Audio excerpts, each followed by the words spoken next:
সাংবাদিক আসাদুজ্জামান তুহিন হত্যাকাণ্ডের ১৭ দিনের মাথায় চার্জশিট দিয়েছে গাজীপুর মেট্রোপলিটন পুলিশ।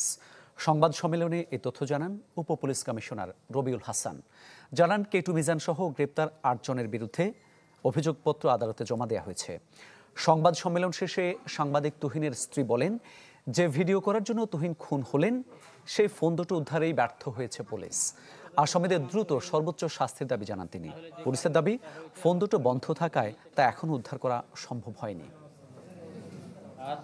8/8/2025 আমরা তার উপর ক্ষিপ্ত হয়ে তাকে হত্যা করতে আসে। আমরা পরবর্তীতে বিভিন্ন সিসিটিভি ফুটেজ দেখে সেটা নিশ্চিত হয়েছি এবং যে অভিযুক্তরা গ্রেপ্তার হয়েছে তাদের জিজ্ঞাসাবাদেও আমরা সেই বিষয়ে নিশ্চিত হয়েছি। যে 8 জন ছিল সবাইকে আমরা গ্রেপ্তার করেছি এবং সবার নামে চার্জশিটে তাদের সবাইকে অন্তর্ভুক্ত করা হয়েছে।